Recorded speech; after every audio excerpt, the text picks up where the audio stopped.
This is the Untold Italy travel podcast, and you're listening to episode number 134.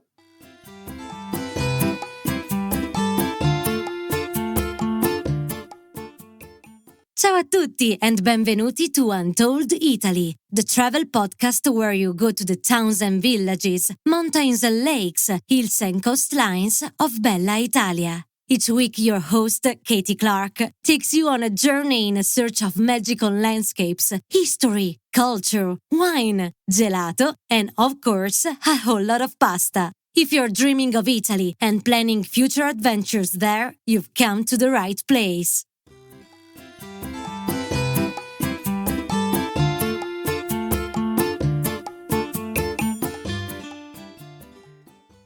Hello, ciao everyone.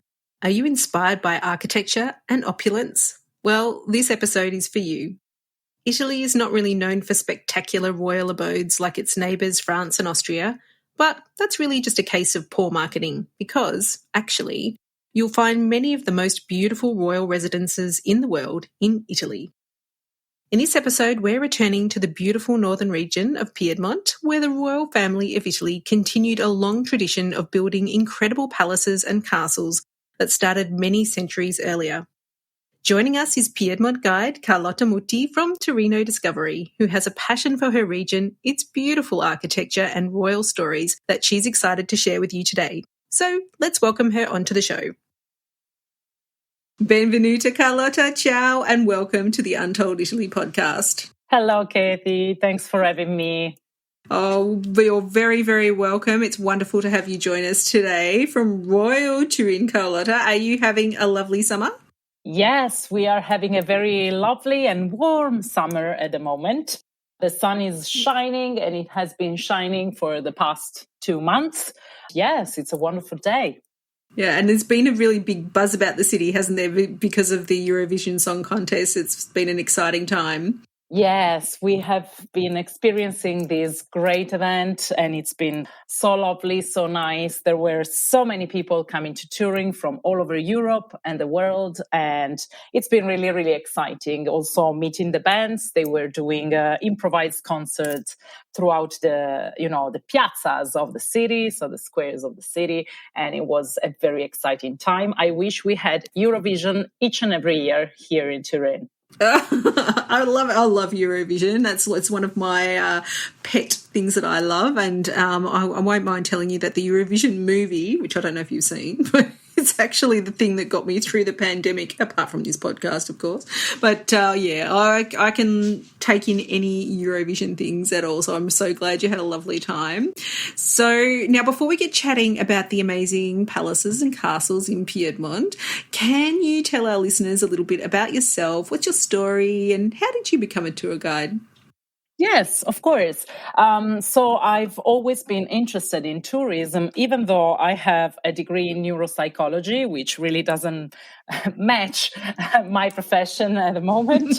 But, I quickly realized that, tourism, especially incoming tourism, so welcoming people into my own country was, my vocation, and I wanted to show people around and to tell them stories and to share some good experiences with them. And when I started as a tour manager, I wasn't a local guide yet. Back then, I started in 2010, so 12 years ago now.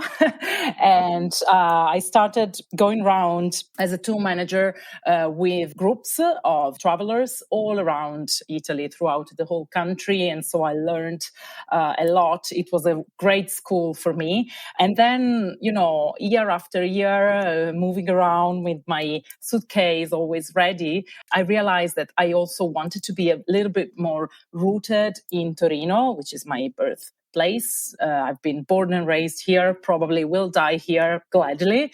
And so I started to have the desire of getting the local guide license. So I started to study. I got on books once again in my life and got my license in 2017. And ever since, I've been a local guide, and I do it with great pleasure. And, looking into the eyes of my guests when they come across some of the things that I show them, and seeing how unexpected they were, because, Turin is not at the center of the map of Italy, is not one of the main destinations, the first destinations that come into your mind when you think about Italy.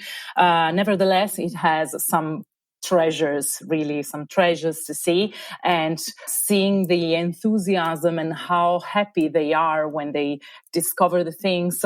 That's, my reward. And that's what makes me get out of bed every morning in the heat of the summer or with snow in the wintertime, and just go out and explore with my guests. So this is my full-time job, and I just love it. That's amazing. And I can just really hear that passion that you have for your region and your city coming through.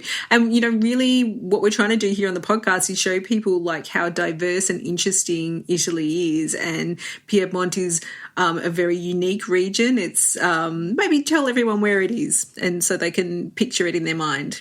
Yes, Italy is shaped as a boot. We are located on the northwest part of the boot, right at the top. And Torino is a couple of hours drive from Milan, to give you an idea. And it's only 1 hour from the border with France. So the location is a very charming one, because Torino is located in the Piedmont region. Piedmont actually comes from Piedimonte, so at the feet of the mountains. In fact, Piedmont is also surrounded by the Alps, one side of the Alps. And so there is also a very nice scenery from some of the hills around Turin, because you can see the whole crown of the Alps. Not only we have Torino as the main, that's the main city in Piemonte. It counts about 900,000 people, so it's quite a populated city. But also there is a lovely countryside. We have a great wine production region that is called Langhe, and another one called Monferrato, and they are just not even 1 hour from Turin. And so it's a very lovely place to live in, I have to say. And Torino was also the first capital of United Italy. You know that we are quite a young country, because we were born as a whole country only in 1861. And Torino became the first capital. Even though it was only for just a few years, we take a big pride in that. Yeah, of course. And it's really interesting because people often don't think of royalty when they think of Italy. But in fact, Piemonte has a very long royal history, doesn't it? It wasn't even just starting with the unification. It goes way, way, way back. True, absolutely. The unification, the country was unified under the crown of the Savoy family, and the Savoy family had been living in Turin for a very long time. They had been living in Turin for over 3 centuries at that point, in the 1800s, so since the 1500s, mid-1500s, and they were originally dukes, and then they elevated their title to kings, and that's why they were able to unite the whole country under their crown. And then eventually the capital, after a few years, was moved, interestingly enough, not to Rome first, but to Florence first, because Rome wasn't part of the kingdom at the beginning. It was taken a decade after the unification, and so eventually then was moved to Rome because it was more central. Nevertheless, Torino has still, and is still visible, has the first parliament of our country, with the original furniture in one of the palaces scattered around the piazzas in the city center. Oh, I didn't know that. That's lovely. And what about this family? Were they very interesting, the Savoys? They were. Honestly, it looks like some other Italian aristocratic families are, more famous, like the Medici family in Florence, for example. But there is a reason why there has not been much talk about the Savoy family, because it's still sort of a fresh wound. Because even though they are a very ancient dynasty, one of the longest living dynasties in Europe, actually, along with the British one, still, the wound was still open because they were kings and queens of Italy. They were the royalty of Italy up until the end of World War II, when there was a referendum and when the Italian people decided to vote for republic over monarchy. So they had to leave the country and go somewhere else. And they still live in Switzerland nowadays. So it's still a fresh thing. So for quite a few decades, there was not much talk about them. But now we are starting to, go back to the roots. And since there is a little bit more distance with those events, it's easier to talk about them now. And I believe they are also making a TV show at some point. I know they have written the script about some of the events of the Savoy family, some of their stories. And hopefully we're going to see it on the screens in the next few years. We'll see how it goes, but there is more to talk about them nowadays than a few years ago. So who are the main protagonists of the family? Who are the main characters? Well, the first one and the one that had the idea to move the capital of his duchy, they were dukes in the 1500s, they were still dukes, was a man called Emanuele Filiberto. The capital of his duchy was in Chambéry in France. It would be a couple of hours drive from here across the Alps.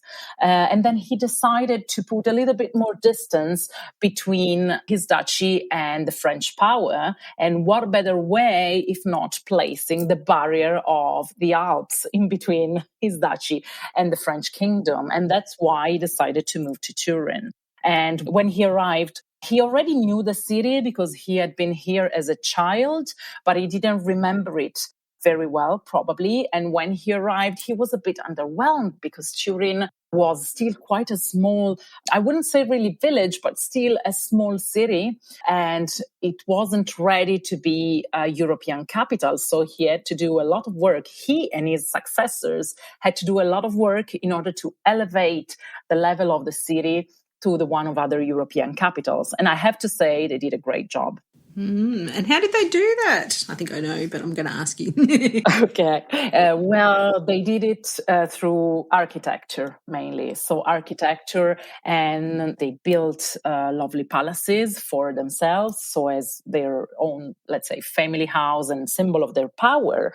But not only, they tried to enlarge the city, and they did it trying to draw straight lines. So there is a lot of scenic perspectives in Turin from the palaces. You have these straight, big roads with a view at the end of them. And so through the architecture, they were able to send a message to the people and to the other crowned heads of Europe, meaning, watch us because we are important and we are going to do great things. And eventually they did. I love that they make their statement with architecture and art. It's just, I don't think we do that these days. We make our statements, I don't know how we do it these days, but we certainly don't do it with these grand gestures of buildings and boulevards and perspectives. And I think it's a bit sad, really. Like, I really admire that they took the time to do it. I mean, I know there's probably collateral damage of slaves and stuff, unfortunately, but and a lot of taxes too. Yeah, and cheap labour. Yeah, for sure.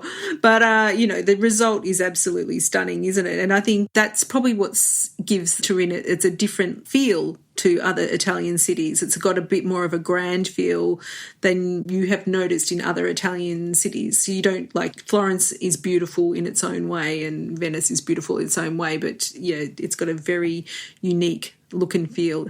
That's true. It has the feel of these great piazzas with amazing buildings.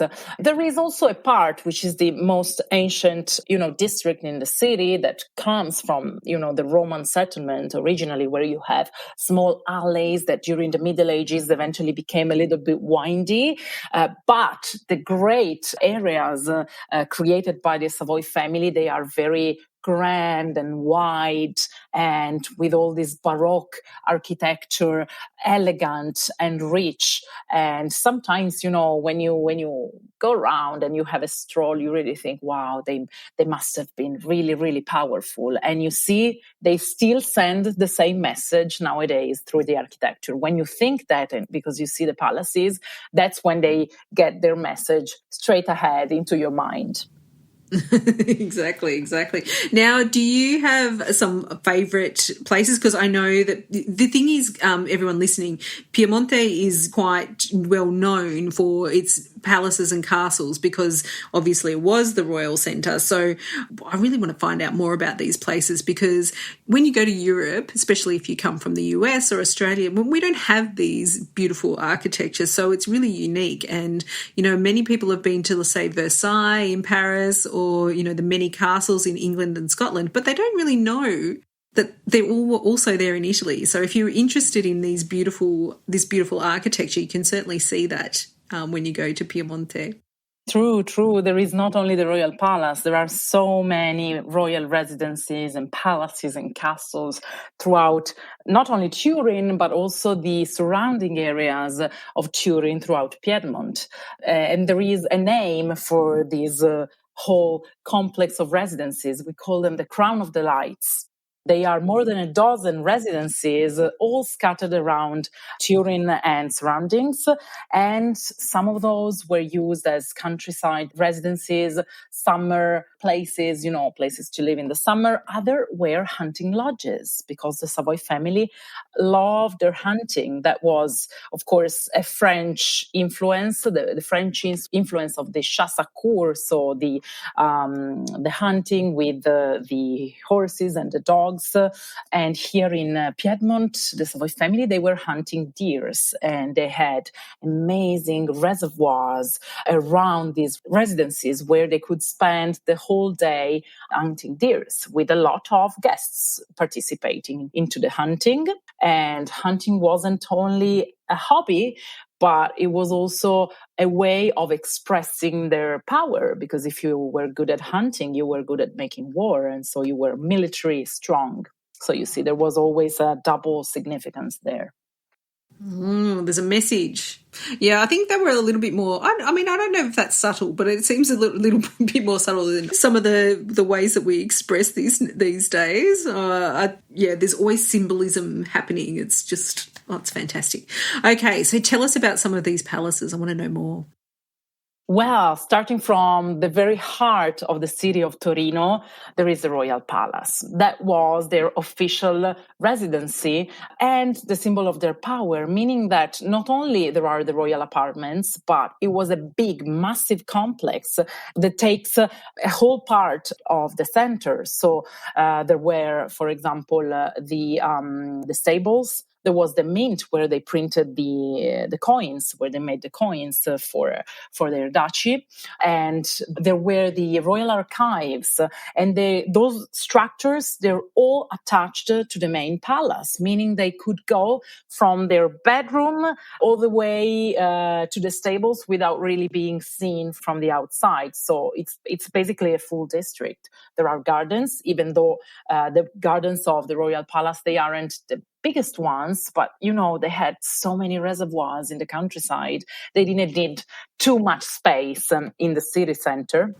And there is a royal library as well, where the self-portrait of Leonardo da Vinci is kept. That self-portrait of him portraited as in his elderly years. And the royal palace was this symbol of power. So when you see it from the outside, it looks sturdy and serious, even though it has a very nice white plastered facade in the best of the French influences. And not only all of those places were set inside the palace, but there is also a very special place inside the palace, and that's the Chapel of the Holy Shroud. Now, I don't know if you are familiar with what the shroud is, but the shroud is probably the most important relic of Christianity. That's the linen that supposedly wrapped the body of Jesus Christ between his death and his resurrection, and carries the signs of the presence of his body. Meaning that there is sort of a projection of the image of a man with all of the characteristics, for example, the stigmata, so the nail signs on the hands and on the feet, the chest wound, the signs of the crown of thorns, and it's very historically accurate.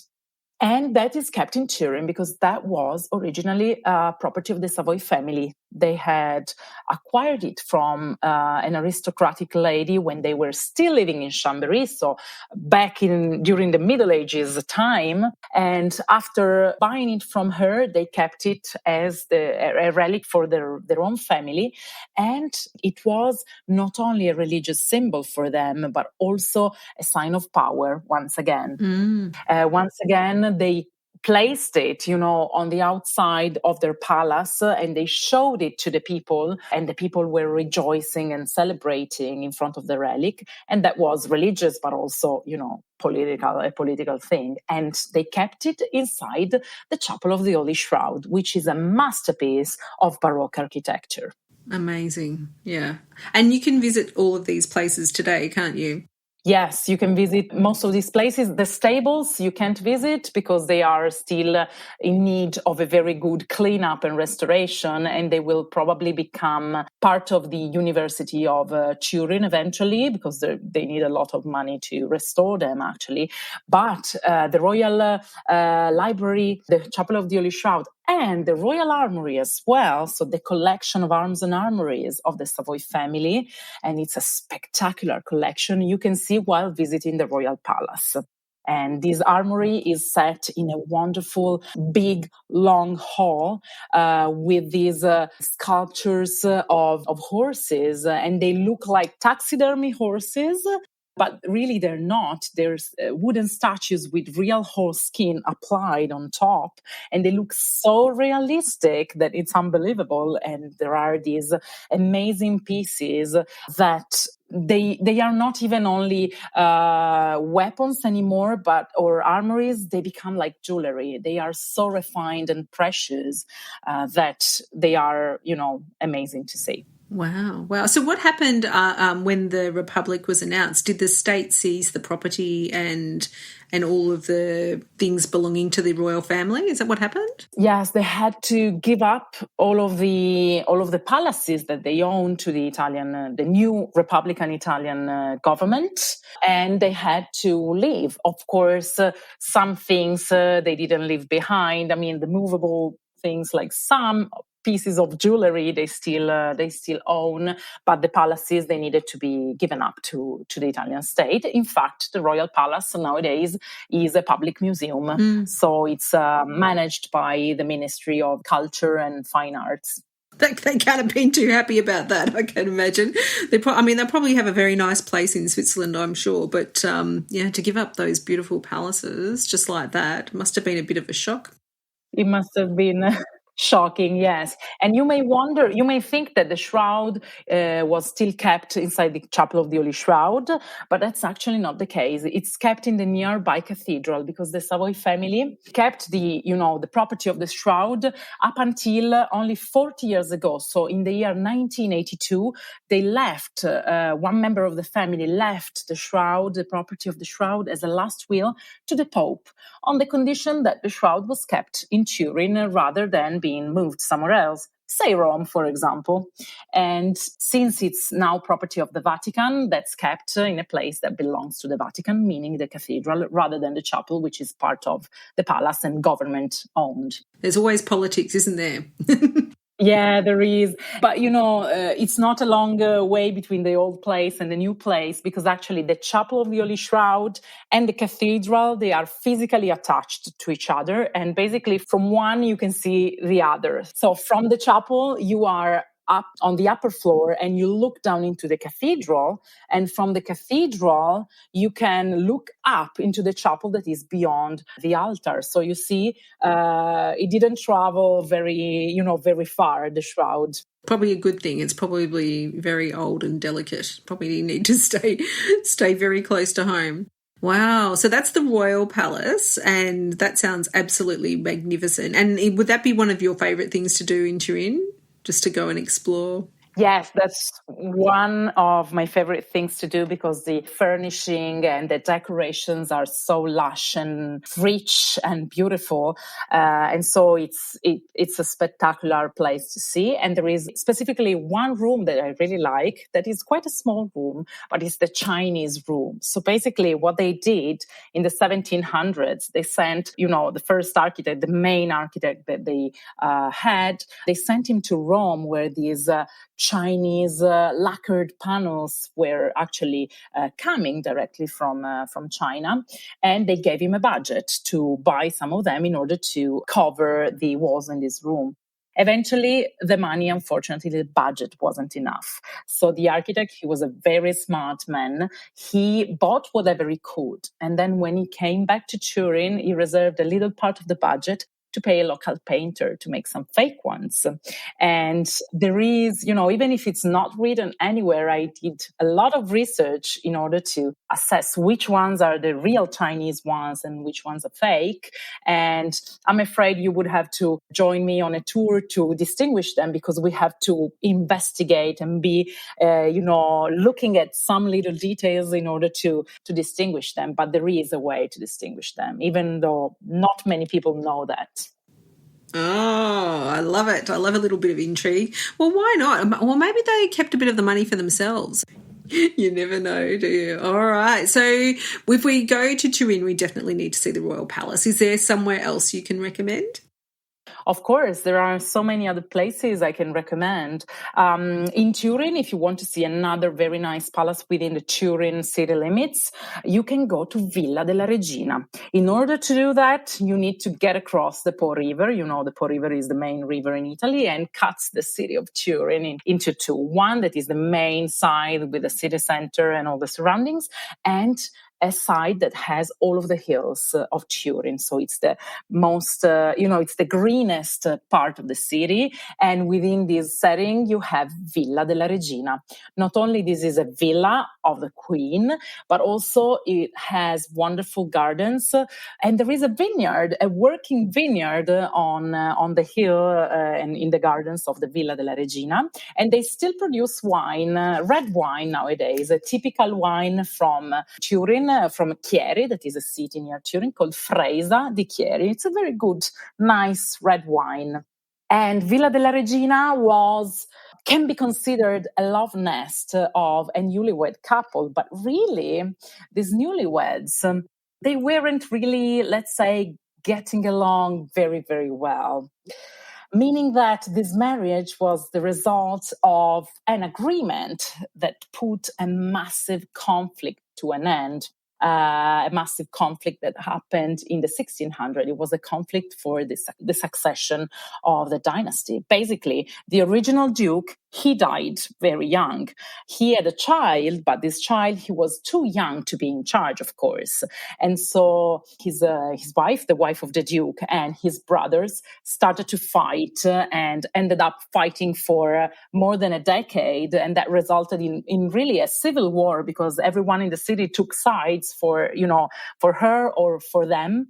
And eventually, this fight for the control of the duchy was put to an end. And the way to, sign and seal a deal was to have a marriage in the family. And so the groom, he was Maurizio. He was a former cardinal in his 50s, and he married Ludovica. She was 13, and she was her nephew. So you see how this wasn't, a marriage made in heaven by any means at all. Oh, my goodness.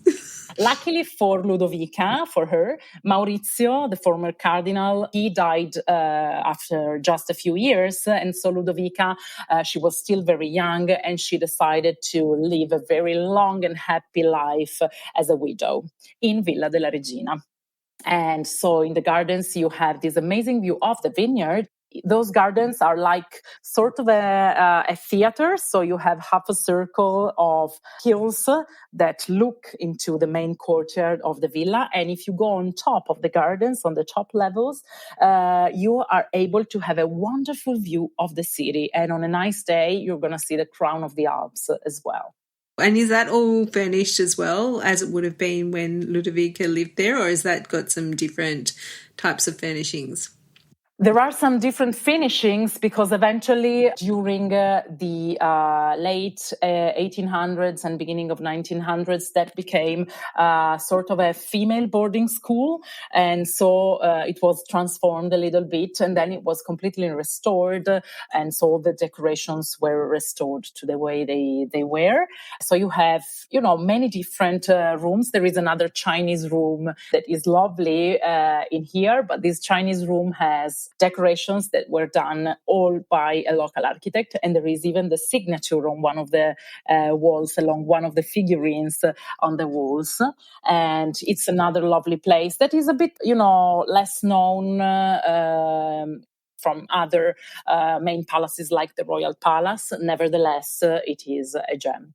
Tell me, Carlotta, did Turin get impacted by the wars? Like, were there damages to the buildings and palaces? There were damages to the buildings, not to the main ones, because those, as well as the statues, they were sort of protected and they were not targets. Turin had other very strategic targets. For example, the Fiat factories. Fiat is the make of cars, the most important make of Italian cars, manufacturer of Italian cars that nowadays is merged with Chrysler.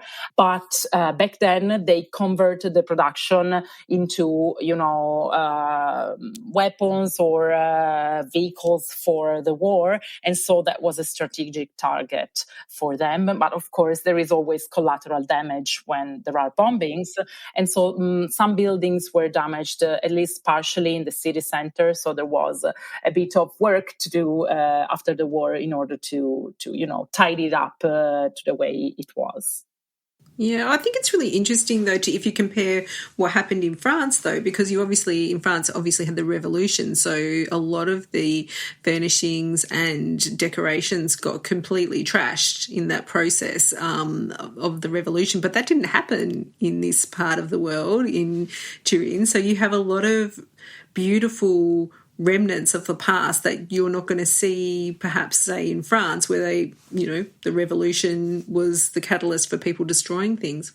That's true. No, luckily we preserved quite a lot of the original furnishing. Some things that are not in Turin anymore, they were transported eventually to Rome. So in the Quirinale in Rome, sometimes you have, for example, there is a library, a wonderful Baroque library with this carved wood that is in the Quirinale in Rome that was transported from one of the palaces of the Savoy family in Turin when they eventually moved over there. So some things we lost in the process, but luckily not too many. And there are still some masterpieces in Turin that really deserve to be seen.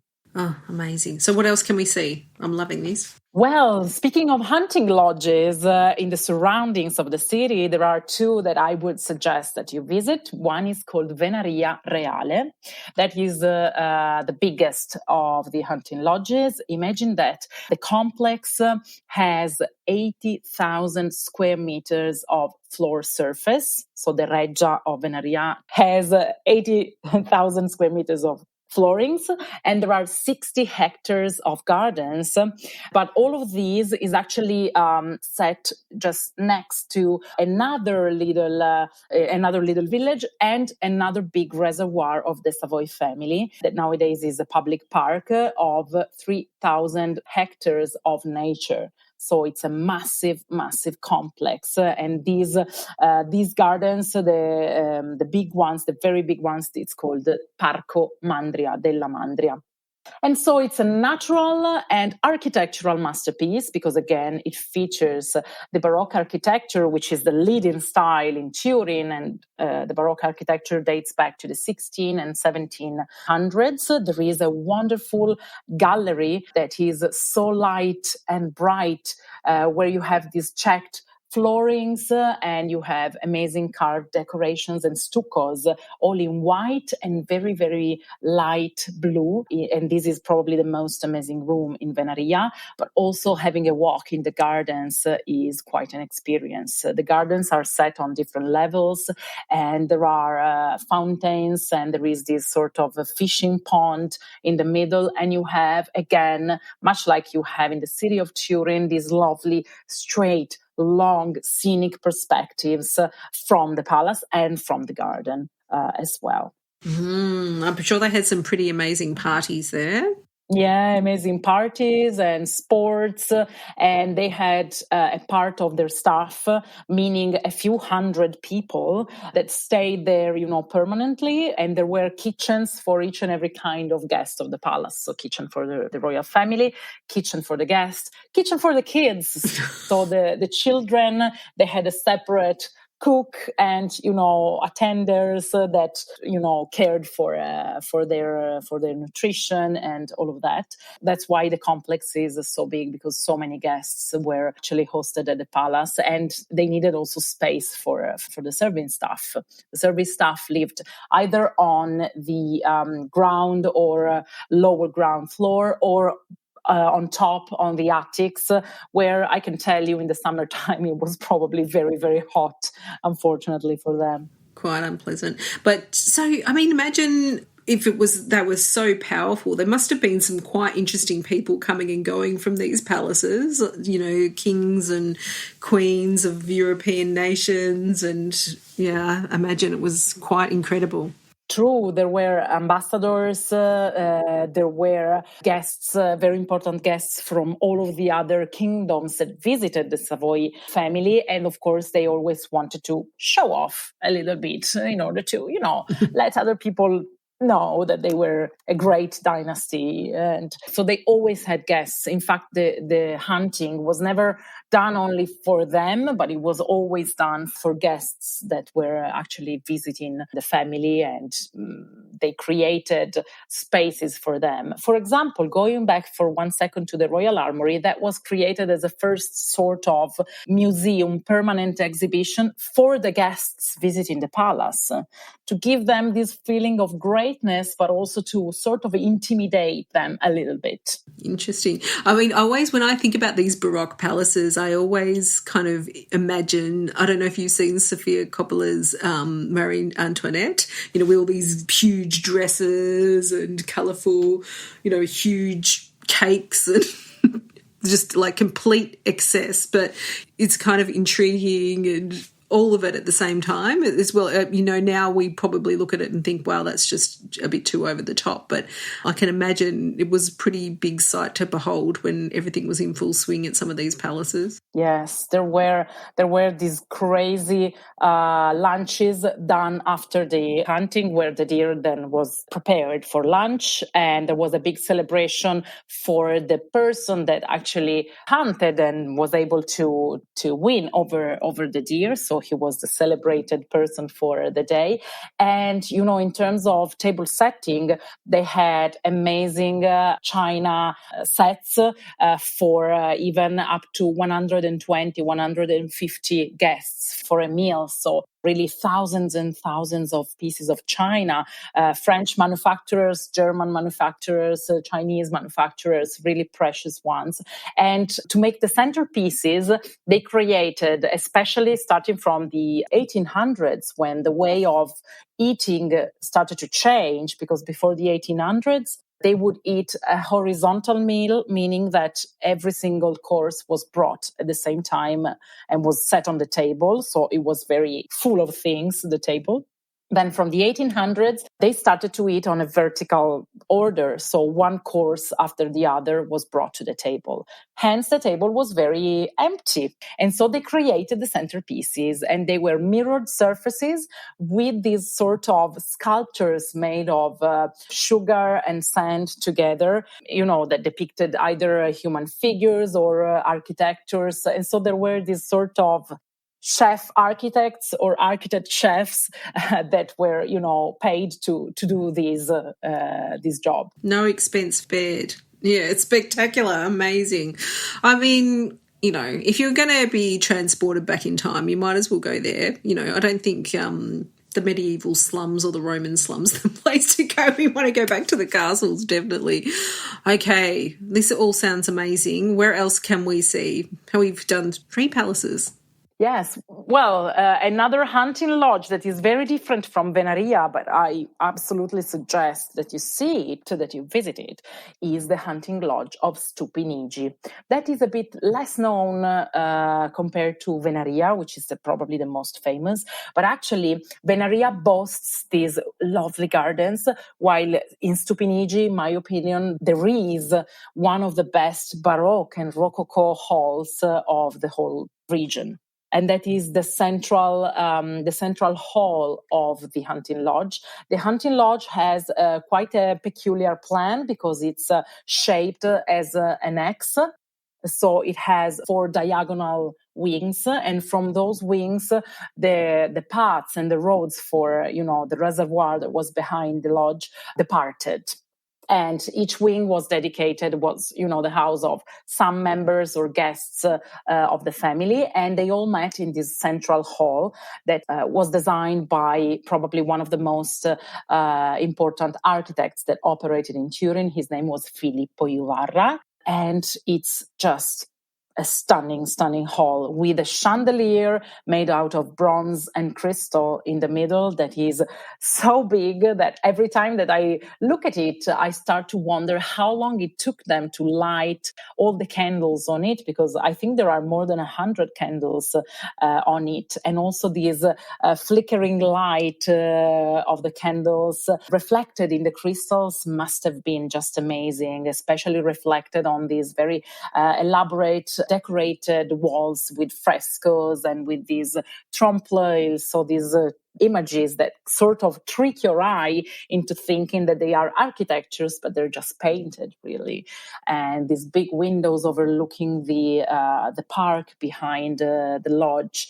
It must have been a spectacular setting for weddings. In fact, there was one wedding that happened in 1773 that took place in Stupinigi, and that's the occasion when they decided to place the massive chandelier that is just in the middle of the room.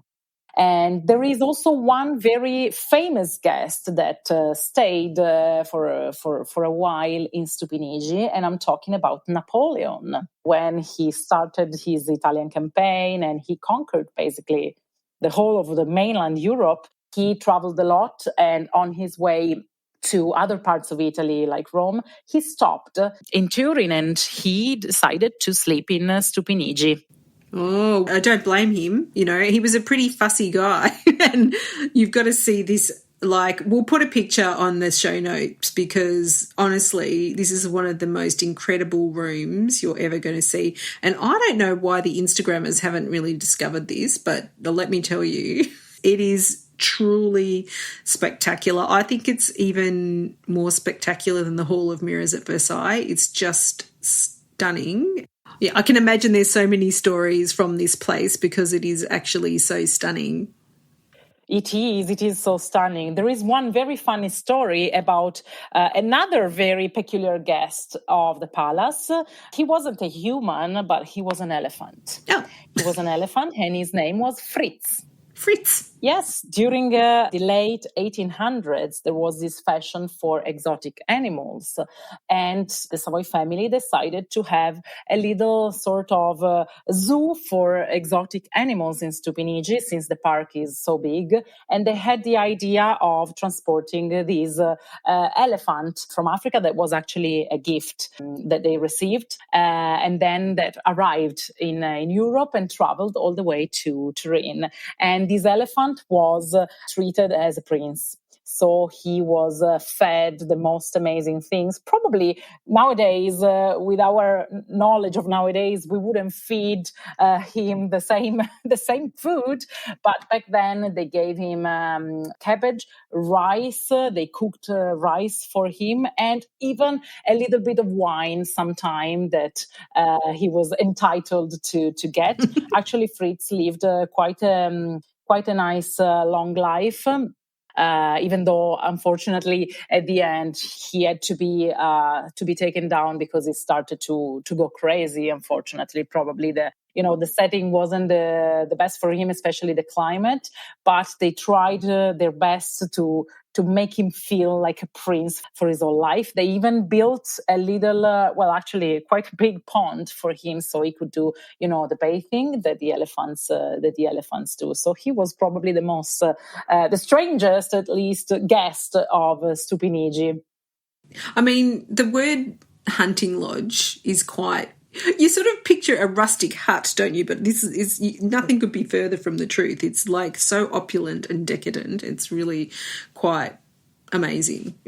I can't stop looking at the photos of that, actually. The setting is just amazing. Yes, it's very far from being rustic. All of their palaces are very far from being rustic, even if they were just maybe used a couple of weeks out of 1 year for the summertime. Well, they did things grand. They didn't stop at just some sort of basic arrangement. No, not at all. Did you have one more that you wanted to share with us, Carlotta?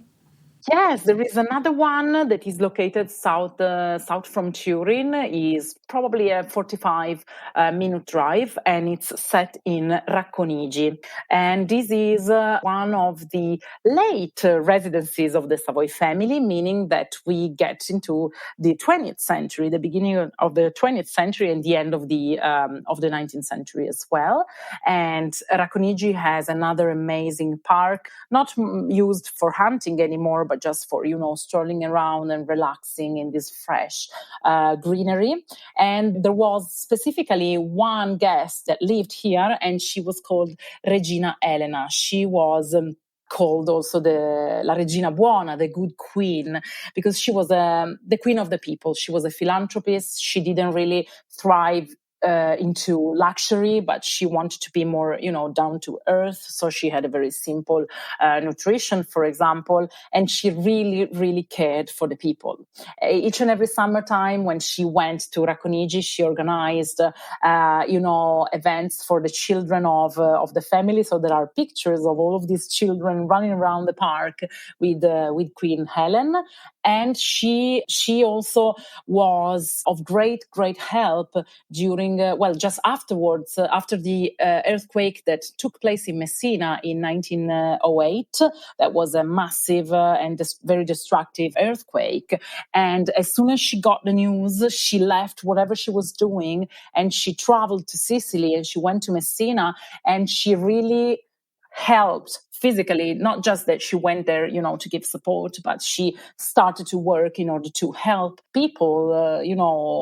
She took care of as many people as she could. So that's why she's remembered as the good queen. And she was also a feminist. So she supported, women's rights and the condition of the woman back at the beginning of the 20th century, which wasn't yet a very easy moment for women. And speaking of women, there is another queen that is quite an interesting one. She's called Regina Margherita, and she's the one of the pizza. The pizza Margherita is named after Regina Margherita. And she is another really interesting character. She didn't really go to Racconigi that much, not at least as much as Elena.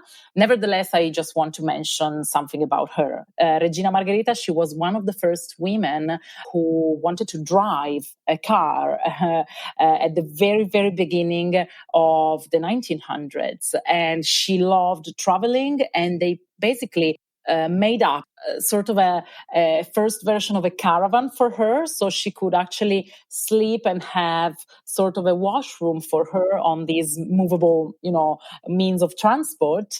And she's the one that is always depicted with all of the pearls, the pearl necklaces around her neck. And they say that each and every layer of this necklace was a betrayal done by her husband on her. Nevertheless, she always wore this necklace.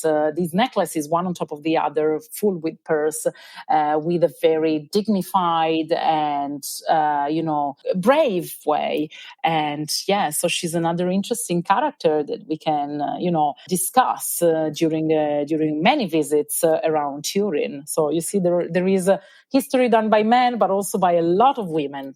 Wow, this is news. So the Queen Margherita of the pizza fame was driving a caravan dressed in pearls. Well, she was dressed in pearls. She couldn't really drive the caravan throughout the whole of Europe, even if she wanted to, but she had to eventually have, a chauffeur, a driver for her. But yeah, she's still one of the first women who drove in Italy.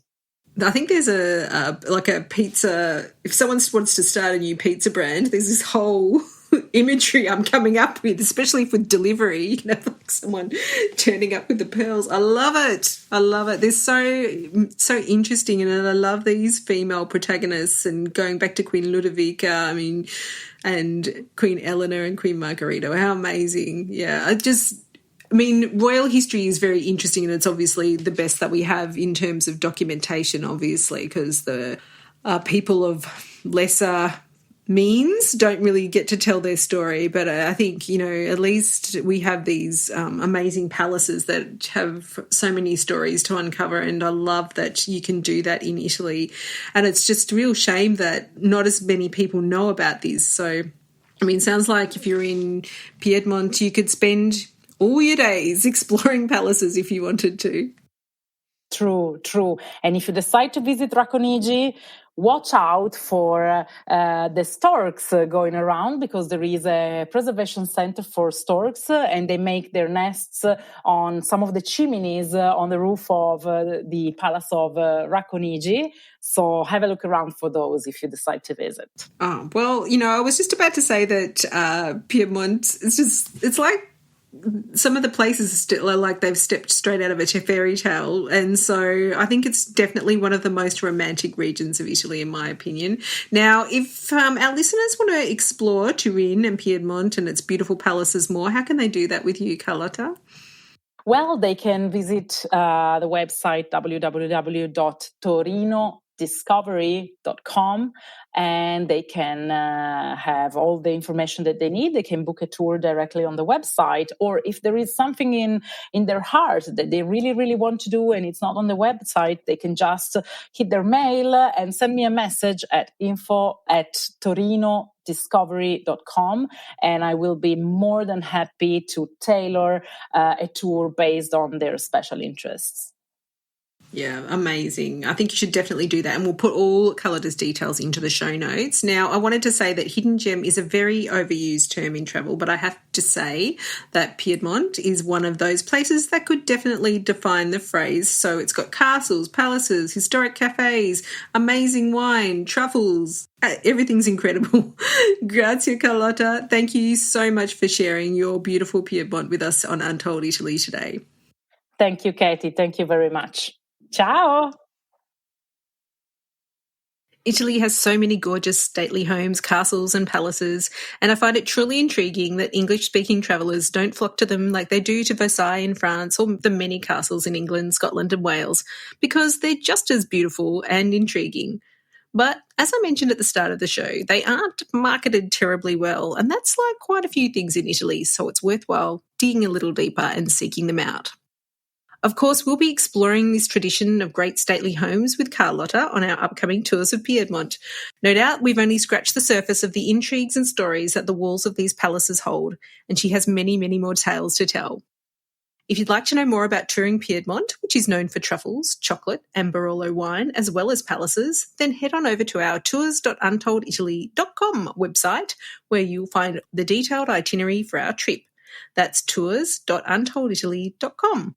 We'll also include a link in our detailed show notes at untolditaly.com/134 for episode 134, where you'll also find the names of the palaces and Carlotta's details should you be visiting Turin and in need of an amazing guide. Thanks for your ongoing support of Untold Italy. We truly appreciate all of you, from our Amici private podcast subscribers and all our listeners and subscribers joining us from all around the world. So we'd love it if you help spread the word so we can reach more Italy-loving travellers just like you. And the best way to do this is by leaving us a 5-star rating or review on your favourite podcast app, or forwarding this episode onto a friend who also loves colourful towns, delightful local customs, and the magic of regional Italy. And I have to say, we've had some beautiful reviews lately, and I thank all of you for them. It's just been such a joy to read them. Grazie mille. That's all for today. Stay tuned for more Italy travel stories and surprises next week. And until then, it's ciao for now. The Untold Italy podcast is an independent production. Podcast editing, audio production and website development by Mark Hatter, production assistance and content writing by the other Katie Clark. Yes, there are 2 of us. For more information about Untold Italy, please visit untolditaly.com.